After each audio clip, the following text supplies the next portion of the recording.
আজকে চলে যাচ্ছি মরমরিয়া হাঁসের কালা ভুনা খাওয়ার জন্য।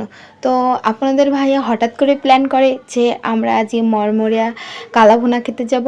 আর সে দুপুরেও আমার সাথে সকাল থেকে কথা বলছে, কিন্তু সে আমাকে বলেনি।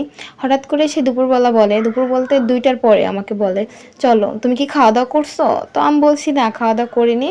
ফোন দিয়ে বলে, তারপরে বলছে আচ্ছা ঠিক আছে চলো আজকে আমরা মরমরিয়া কালা ভুনা খেয়ে আসি। তো যেই বলছে আমি বলছি হ্যাঁ অবশ্যই। তারপরে আমি রেডি হতে লাগছি, আর আপনাদের ভাইয়া অফিস থেকে চলে আসলো। ওও রেডি হয়ে আমরা দুজনেই বের হয়ে গেছি মরমরিয়া যাওয়ার উদ্দেশ্য। এর মাঝেই তো গাড়িতে তেল তুলতে হবে, এই জন্য আর কি তেল তোলার জন্য আমরা একটা পাম্পে চলে যাই তেল ওঠানোর জন্য। এই তো, আর ও পাম্পে চলে যাচ্ছে তেল ওঠানোর জন্য। তেল নিব এখান থেকে, আর এত দূরে যাব, গাড়িতে তেল না তুললে তো হবে না। আর আমরা জানিও না মরমরিয়া যেতে কোথাও তেল পাওয়া যাবে কি যাবে না। এই জন্য আর কি আমরা রাজশাহী থেকে তেলটা নিয়ে নিলাম। তারপরে আমাদের রওনা হয়ে যাবে মরমরিয়া যাওয়ার পথে। আর এই তো সুন্দর রাস্তা, আর গ্রামে যাওয়ার পথে রাস্তাগুলো অনেক সুন্দর হয়।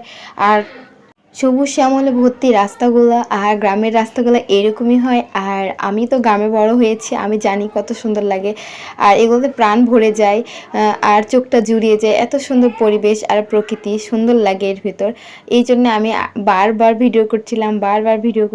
আর প্রকৃতি আমার খুব সুন্দর লাগে, আর প্রকৃতির মাঝে আমার যেহেতু খুব ভালো লাগে। আর দেখেন রাস্তাগুলো সুন্দর না? এত সুন্দর রাস্তা। আর মানে প্রকৃতি দেখেই মনটা ভরে গেছে।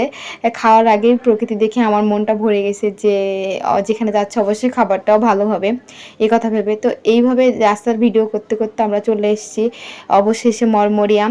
আর মরমরিয়া এসে আমরা ঢুকে গেলাম কুটুম বাড়িতে। আর সবগুলো আরও ছিল, ওনারাও ডাকছিল। তো আমাদের মনে হলো যে কুটুম বাড়িটাই ভালো হবে, এটাতেই ঢুকি।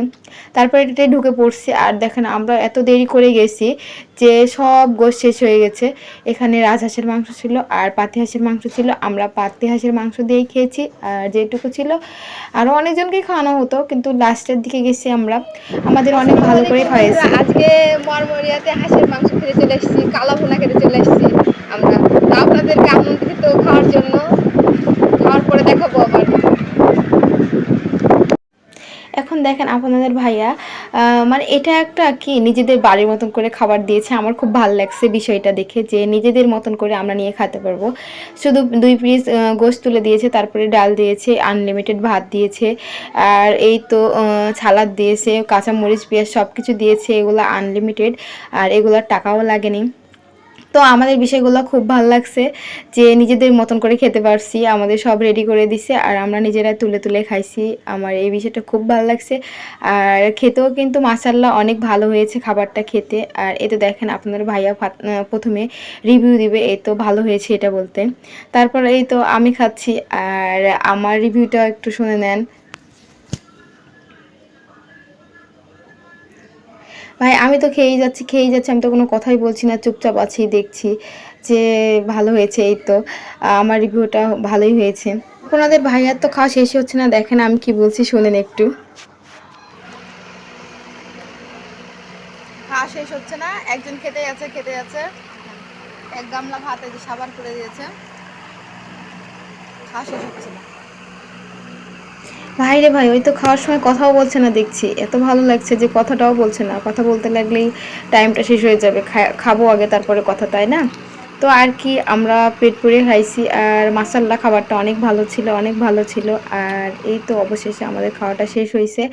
দিয়ে এই তো হাত ধোয়ার জন্য চলে আসলাম। আর এগুলো সব গ্রামের মতন পরিবেশ, আমার খুব ভালো লাগছে। আর এই তো আরেকটা জিনিস ভালো লাগছে, যে সব মশলাপাতি সবগুলো ওখানেই রাখা আছে, সব টাটকা টাটকা দিয়ে রান্না করে, এগুলো খুব ভালো লাগছে। এই তো লাস্টে আমরা খাওয়া দাওয়া শেষ করে আবার বাসার উদ্দেশ্যে রওনা দিচ্ছি। আর আমি কোকাকোলা খাইতে খাইতে যাচ্ছি রাস্তা দিয়ে। তো সবাই ভালো থাকবেন, আল্লাহ হাফেজ, আবার দেখা হবে অন্য কোনো ভিডিওতে।